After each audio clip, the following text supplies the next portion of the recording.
manchette, aujourd'hui, sécurité publique au menu de la séance des maires de la MRC de Dautré. Bonjour à tous, bienvenue à votre bulletin d'information sur les ondes de CTRB, votre télévision locale et régionale. On est aujourd'hui le 13 février. On débute ce bulletin d'information par de l'information, justement, qui nous provient de la MRC de Dautré. On sait que le 7 février dernier, c'était la séance mensuelle des maires de la MRC de Dautré, celle du mois de février. Plusieurs points étaient à l'ordre du jour. Parmi ces points, au niveau de la sécurité publique, il était question de priorités locales, mais aussi des cadets policiers qui circuleront dans différentes municipalités de la MRC de Dautré cet été. On regarde un extrait de cette séance du Conseil. Point 9, sécurité publique, priorité locale 2024-2025. Donc, ça, c'est pour adoption. À tous les ans, on a une rencontre avec la Sûreté du Québec. Donc, pour prioriser sur l'ensemble de nos territoires, des priorités qu'on veut vraiment que la Sûreté du Québec priorise. Donc, on a... je suis à la bonne place? Non, je pense pas. Des priorités. 14. Page 14. Page 14. 14. C'est ça, il m'en manque une. Ah, je les ai. Je suis là. Donc, première, assurer une visibilité et une présence accrue auprès des traverses piétonnières, zones scolaires, parcs et maisons de jeunes. La deuxième, maintenir le nombre de constats d'infraction relatifs au non-respect des arrêts obligatoires et des feux de circulation par rapport à 2023 et 2024. Et le troisième, intervenir de façon active sur les réseaux routiers vitesse excessive. Je pense que comme maire, c'est tout ça qu'on entend dans nos municipalités et qu'on vit. Hein? Donc, c'est les trois priorités. Donc, ça me prend un proposeur, proposé par M. Gravel, appuyé par M. Bellemare, à ma gauche, à ma droite. Merci beaucoup. 9.2, entente cadet police avec la Sûreté du Québec. Donc, c'est pour une signature. Donc, ça, c'est tout simplement l'entente avec la Sûreté du Québec qui se monte à 30 000 et qui est divisée, évidemment, entre nous, les municipalités. Ce qui fait 30 000, c'est 6 cadets qui seront répartis sur notre territoire. Donc, ça me prend un proposeur, proposé par M. Villeneuve, appuyé par M. Germain, à ma droite, à ma gauche. 9.3, c'est entente avec les municipalités participantes, pour les cadets. Donc, je pense que vous avez toute la répartition. Vous avez toutes vu la répartition. On s'est entendu entre nous pour la répartition. Donc, si tout vous convient, ça me prend un proposé par M. Goyette, appuyé par M. Turcot, à ma gauche, à ma droite. Petite question, M. le Préfet. Oui. La Sûreté du Québec nous a offert de pouvoir prendre des blocs supplémentaires de 40 heures. Est-ce qu'on doit passer par le vote par la MRC le mois prochain? Pour, non. On s'est informé chez nous, on a pris des blocs. Je pense que. Bon, puis on a rentré, Marc-Olivier, notre directeur général, a rentré en communication avec la Sûreté du Québec. Puis ils vont tout simplement l'inclure. Là, j'ai la permission de signer l'entente. Ils l'ont inclus dans l'entente que je vais signer. Mais oui, c'est correct pour les blocs qu'on a. On fait parvenir la résolution à la MRC? Ah, il n'y a même pas, ça va être dans l'entente, là, même pas de résolution. Une résolution qui a été votée là-dessus hier. Bien, c'est bien d'avoir la résolution parce qu'il va y avoir des coûts supplémentaires. Exact. 1100 de Mais on va l'inclure dans l'entente quand même. Fait que okay. Dans l'entente, parce qu'ils vont pas. C'est ça, parce que dans l'entente, ils vont passer par la MRC pour nous refacturer. C'est ça. Oui, nous a parfait. Mais dans l'entente, les coûts seront reportés. Donc, c'est beau ça. C'est bon? Fait. De la MRC, on garde la même thématique, si on peut dire. On parle de nouvelles policières qui touchent notre milieu.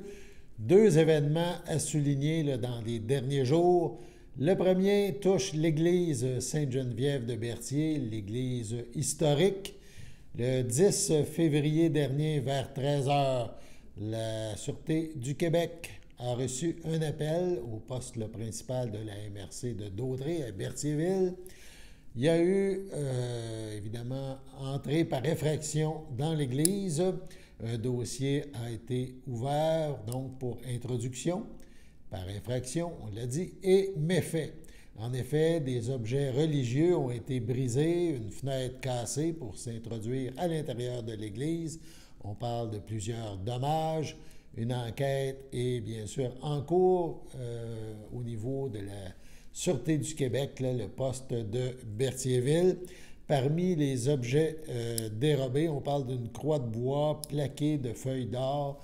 Il y a aussi des objets qui ont été déplacés, brisés, etc. Donc, l'église historique de Berthierville, l'une des plus belles églises au Québec, a été la cible de malfaiteurs il y a quelques jours. Également, à la polyvalente Pierre de l'Estage, un autre événement fort important est survenu. Le 12 février dernier, vers 16h15, une altercation est survenue à l'extérieur de la polyvalente Pierre de l'Estage à Berthierville. Une altercation entre le père d'un élève et un élève, et ça s'est passé là, à quelques mètres de l'école à Berthierville. Le tout a été filmé et vu par de nombreux témoins. Les adolescents victimes de 13 et 14 ans n'ont pas été blessés. L'adulte impliqué a été arrêté en soirée et gardé détenu pour comparution au palais de justice. Théoriquement, ça a dû se dérouler aujourd'hui à Joliette. Un ou des élèves, nous dit la Sûreté du Québec, un ou des élèves précédents dont on vient de parler, sont reliés à un contexte d'intimidation et ça impliquerait donc ces mêmes adolescents et un autre adolescent, un autre élève là, de l'école. Par rapport à cette période d'intimidation, 2 adolescents ont aussi été arrêtés là, cette semaine. Donc, on rappelle que l'intimidation est un fléau qui perdure avec les années, malgré beaucoup d'informations qui est donnée aux jeunes, mais ça reste évidemment quelque chose qu'il faut prendre au sérieux. Ça a dégénéré cette semaine à Pierre de l'Estage. On espère que tout le monde tirera leçon de ce qui vient d'arriver. Sur ce, on passe à la pause. Chers téléspectateurs, vous êtes cordialement invités le samedi matin dès 9h30 à notre bingo télédiffusé de nos studios de Berthierville. Depuis plusieurs années, nos adeptes de la télévision régionale se sont divisés un montant de 600 $, disponible chaque semaine lors de notre joute de bingo à CTRP. Un amical animateur et ses joyeux compères, dont un technicien et 2 bénévoles, partagent tour à tour cette émission dans le but de vous agrémenter durant 60 minutes. Un moment de plaisir qui pourrait s'avérer payant pour vous. Vous pouvez donc vous procurer les cartes de jeu chez les dépositaires participants et j'ai nommé à Berthierville, le dépanneur Formule 1 et le garage Pétroté, sur la rue Gilles Villeneuve, le marché IGA Extra sur la rue Gabrielle Brissette, le marché Métro sur la rue Notre-Dame et la pharmacie Proxime sur la rue Frontenac. À Saint-Ignace-de-Loyola, le dépanneur Esso sur la rue de la Traverse et le marché Aldo sur le rang Saint-Michel. C'est donc un rendez-vous hebdomadaire chaque samedi matin dès 9h30 sur les ondes de CTRB, votre télévision régionale et communautaire, maintenant en haute définition. On vous attend donc en grand nombre et toute l'équipe vous souhaite bonne chance.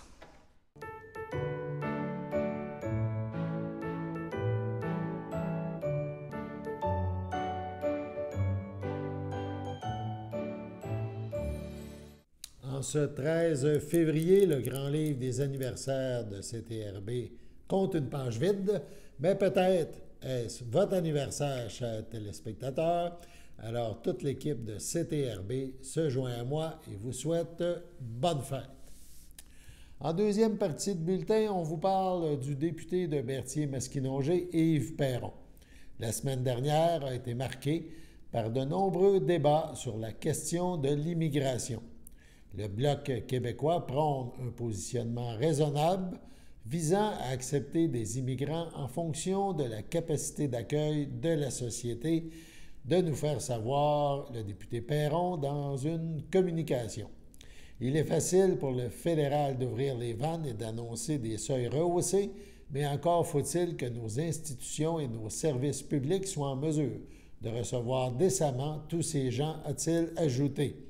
Il faut entre autres penser au système scolaire, au système de santé, à nos services sociaux ainsi qu'à nos nombreux organismes communautaires qui viennent en aide aux nouveaux arrivants, de mentionner le député de Berthier-Masquinongé. Tout ceci dans le contexte où Ottawa, dit-il, refuse toujours de rembourser les 470 millions de dollars que Québec a dû verser afin d'accueillir dignement plus de 50 % des demandeurs d'asile du Canada. Il faut être en mesure d'offrir des conditions gagnantes à tous les immigrants. C'est une question d'humanité, de préciser le député Perron. C'est pour toutes ces raisons que lors de la journée d'opposition, que lors de leur journée d'opposition à Ottawa, le Bloc québécois demandait au gouvernement de consulter le Québec, les provinces et les territoires sur leur capacité d'accueil, notamment en matière de logement, de soins de santé, d'éducation, de francisation et d'infrastructures de transport, et de déposer d'ici 100 jours un plan de revision des cibles fédérales d'immigration afin d'assurer une immigration réussie.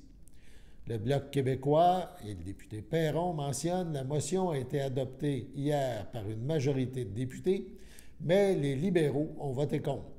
Cela laisse beaucoup de doutes sur les intentions du gouvernement pour la suite des choses, a-t-il mentionné. Concernant l'aide médicale pour mourir dans la dignité, ce sujet-là a aussi été abordé, puisque le gouvernement a décidé d'annoncer un report de 3 ans avant d'autoriser les demandes anticipées pour les personnes souffrant de maladies mentales dégénératives. Le député Perron mentionne que le Québec est prêt à accommoder les gens qui souffrent de cette situation. Pourquoi faudrait-il attendre maintenant 3 ans? Nous demandons au fédéral de permettre de la flexibilité pour le Québec, a-t-il mentionné. Il ajoute, nous avons aussi déposé un projet de loi modifiant le code criminel afin d'interdire les discours haineux à caractère religieux. Le député Perron ajoute, parce qu'actuellement, la loi fédérale rend criminel tout discours haineux envers autrui, sauf lorsqu'il se cache derrière sa religion pour expliquer ses propos. Ce qui est, a-t-il dit, un non-sens. Si l'on veut favoriser le vivre ensemble dans nos communautés, impossible de passer à côté de cette question, a conclu le député de Berthier-Masquinongé. On parle maintenant, on s'en va du côté sportif un petit peu, et on parle d'une équipe de gymnastique qui implique des jeunes de notre coin, entre autres.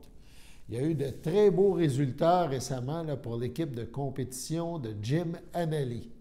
La saison des compétitions continue et plusieurs des gymnastes de ce groupe, Jim Annally, ont reçu de très belles récompenses qui valent bien sûr la peine d'être soulignées.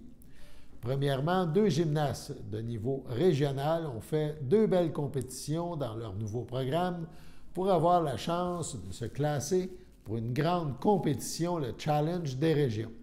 Elles ont toutes 2 atteint leur objectif personnel et sont très fiers d'elles.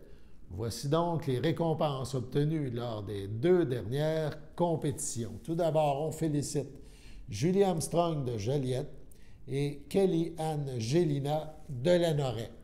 Donc, les filles, on les invite à poursuivre leur beau travail. Les gymnastes dans la catégorie R2 et R3 du volet régional ont aussi rapporté de belles médailles lors des 2 dernières compétitions, détaillées comme suit. Une médaille pour le total des compétitions. Donc, encore là, on félicite les demoiselles. Il ne faut pas oublier de souligner les résultats incroyables des gymnastes suivants. Donc, dans les catégories R2 et R3, on parle de Livia Gagné de Berthierville, première position au total de la compétition à Repentigny. et deuxième position au total de la compétition à Joliette. On parle aussi de Romy Godet de la Valtrie, première position au total de la compétition de Joliette, et Yanili Asselin de Saint-Paul de Joliette, première position au total de la compétition de Joliette, chacune dans leur catégorie. On parle de beaux accomplissements. La prochaine compétition régionale à laquelle Jim Annelly et ses représentantes participeront aura lieu à Terrebonne dans la dernière fin de semaine de février. Il s'agit de la dernière étape des gymnastes de catégorie R4 qui tenteront alors de se classer pour participer au Challenge des régions, une compétition de finalité qui, elle, se déroulera en mai prochain. Jim Annelly se veut un synonyme de confiance, de sécurité. Les enfants y apprennent les bonnes techniques de gymnastique et ce, tout en s'amusant. Une belle équipe d'entraîneurs qualifiés œuvre auprès de ces jeunes avec soin. Jim Annelly est une référence, nous dit-on, en gymnastique à Joliette et on félicite toute l'équipe, autant les entraîneurs que les participantes, pour ces beaux succès. La période d'inscription est lancée et se poursuivra jusqu'au 1er juin pour le camp Violon Trad Québec, qui célébrera sa 17e édition du 21 au 26 juillet prochain à plein air Lanaudia, c'est à Saint-Côme. Le camp VTQ c'est l'enseignement de la musique traditionnelle québécoise à plus de 1800 musiciens et musiciennes de 6 à 78 ans provenant du Québec et de partout dans le monde. On vous invite à prendre part à cet événement unique avec les cofondateurs André Brunet, Stéphanie Lépine et Éric Baudry. Des artistes de renom se joindront à eux. On parle de Steve Poirier, David Boulanger, Michel Bordelot, Martine Billette, Charles Labrèche, Maxence Croteau et plusieurs autres. Et pour parfaire vos connaissances et vos techniques en violon, guitare et piano, vous pourrez danser tout au long de la semaine avec le caller Jean-François Berthiaume, un grand complice du camp VTQ depuis ses débuts en 2008. Comme à chaque année, une classe de maîtres viendra enrichir les enseignements des professeurs avec le grand maître violonneux Éric Favreau et pour assurer la conférence porteur de tradition, Suzy Lemay et Denis Pépin viendront présenter leur parcours musical. Notez que ce dernier est un grand virtuose accordéoniste et pianiste, ayant joué notamment aux côtés de Jean Carignan, Philippe Bruno, Gabriel Labbé, Jules Verret et plusieurs autres. Ces artistes talentueux vous feront voyager en musique, en danse et en chanson dans le sillon de la musique traditionnelle québécoise. Donc, 5 jours consacrés à la passation de savoir musical au travers d'activités diverses comme des sessions musicales, des concerts, la mi-carême, un souper chantant et une veillée de danse enflammée par la passion et l'amour de cet héritage musical. Le tout sur un site enchanteur en pleine forêt lanaudoise dans la capitale québécoise de la maison traditionnelle.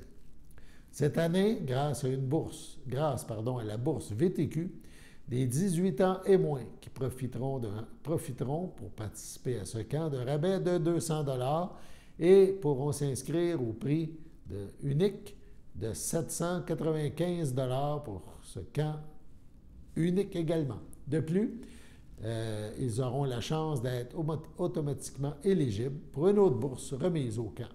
La bourse VTQ aura distribué plus de 40 000 $ à 190 jeunes en 17 années. L'équipe du camp Violon Trad Québec vous attend donc nombreux et cette équipe vous remercie pour votre fidélité et se réjouit d'avance de vous compter parmi les participants de cette 17e édition.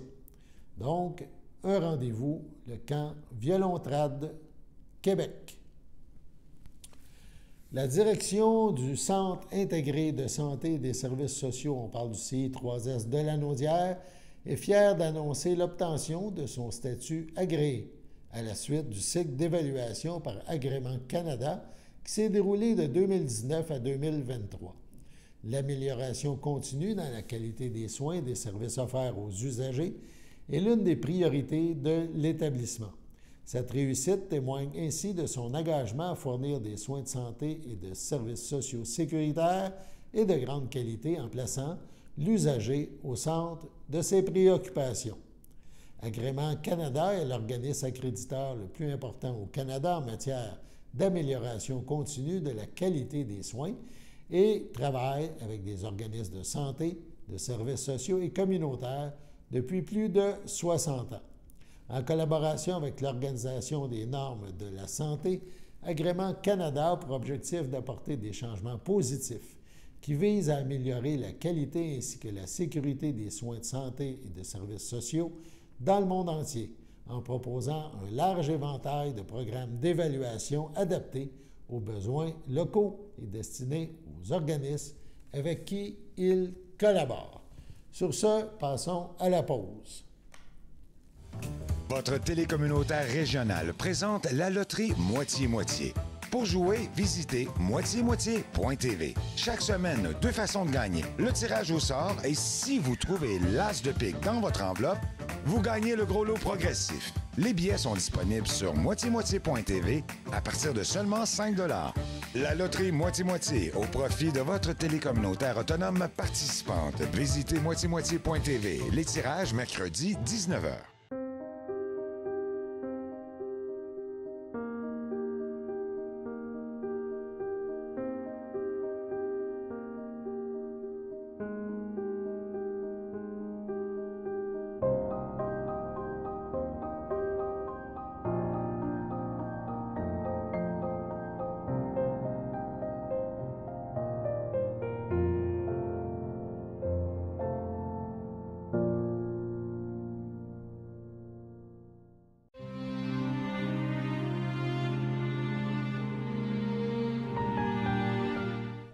À Saint-Jean-de-Matin, le 28 janvier dernier, à 83 ans, est décédé M. Gérald Destrempe, époux de feu Marcel Marchand, demeurant à Berthierville.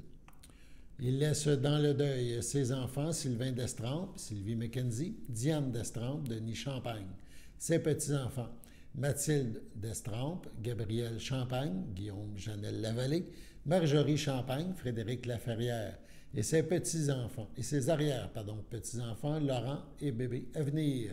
Son jumeau Gilles Destrempe, Sheila Lacourcière, ses belles-sœurs et ses beaux-frères, Claire Marchand, Régent Latour, Carmen Marchand, Denis Bissonnette, Louisette Clément, feu Daniel Marchand, ainsi que plusieurs autres neveux, nièces, autres parents et amis. Veuillez compenser l'envoi de fleurs par des dons effectués à la Fondation québécoise du cancer. La famille vous accueillera vendredi 16 février, 14h, au complexe Thériault, rue Notre-Dame à Berthierville.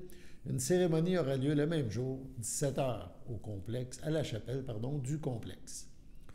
Au château de Berthier, le 7 janvier, à l'aube de ses 101 ans, est décédée Mme Florida Godin, épouse de feu Paul-Auguste Chevalier, fille de feu Alexandre Godin, de feu Bernadette Laforêt, demeurant à Saint-Ignace de Loyola.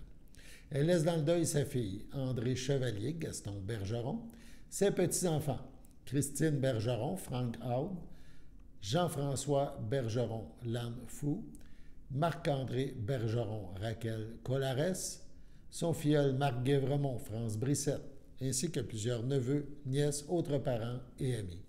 La famille vous accueillera samedi, le 17 février, dès midi, au complexe funéraire F. Thériault, rue Notre-Dame à Berthierville. Suivra une liturgie de la parole à la chapelle du complexe à 14h.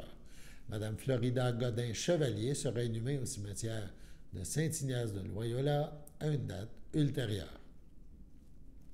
À l'hôpital Maisonneuve-Rosemont, le 17 janvier, à 65 ans, est décédée Mme Sylvie Rouleau, fille de feu Viateur Rouleau, de feu Carmel Coutu, demeurant à Berthierville.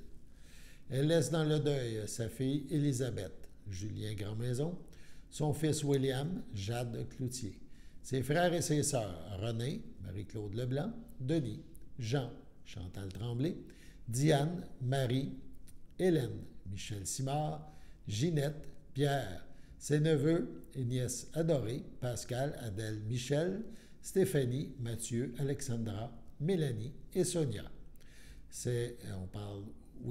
La famille, elle vous accueillera samedi le 17 février de 19 à 22 heures et dimanche 18 février dès 11 heures au complexe funéraire Efterio, 741 Notre-Dame à Berthierville. Un hommage aura lieu le dimanche 18 février à 15 heures à la chapelle du complexe. Au centre d'hébergement Champlain du château à Berthierville, le 30 janvier, à 97 ans, est décédée Mme Françoise Bérard, épouse de feu Lomère Piette, fille de feu Rodolphe Bérard et de feu Exilia Bastien demeurant à Berthierville. La défunte laisse dans le deuil ses enfants, Christian Piette, Claudine Lambert, Hélène Piette, Guy Dubuc, Sylvie Piette, Jacques-Émile Cardin. Elle laisse un grand vide dans le cœur de ses petits-enfants, Justin et Benjamin L. Piette, Amélie et Vincent Dehaye, Jean-Michel et Élise Cardin. Ses arrière-petits-enfants, Laurie Théo, Louis, Florence, Béatrice, Clara et Rosalie. Elle laisse également dans le deuil sa belle-sœur, Thérèse Vanasse, feu Bernard Bérard.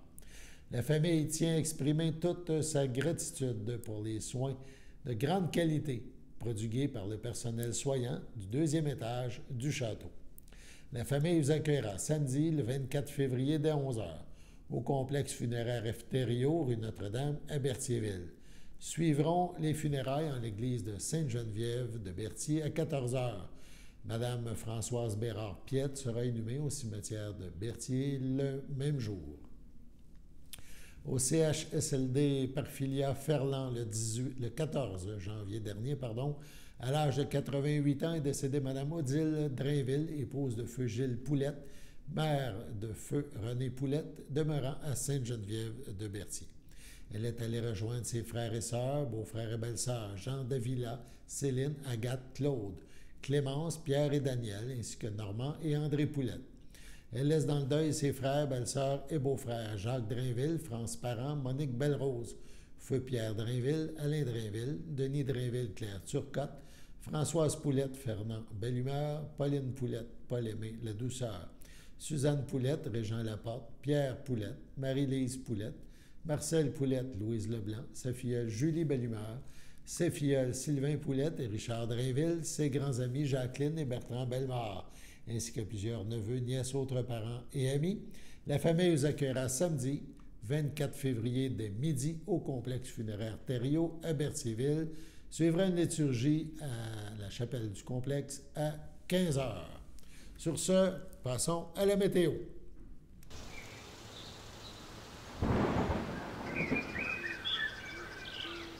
Bienvenue à votre météo de cette semaine. Aujourd'hui, mardi soir, ce sera de la neige, une température de -4, un temps ressenti de -9, environ 1 à 3 cm de neige. Mardi nuit, ce sera un ciel variable, température de -12, un temps ressenti de -20. Mercredi matin, ce sera un ciel variable, température de -11, un temps ressenti de -19. Mercredi après-midi, ce sera un ciel variable, température de -5, un temps ressenti de -12. Mercredi soir, c'est un ciel variable, température de -8, un temps ressenti de -15. Et voilà, c'était tout pour votre météo. Merci d'avoir été à notre écoute pour le bulletin d'information sur les ondes de CTRB. Au nom de toute l'équipe, à demain, à bientôt.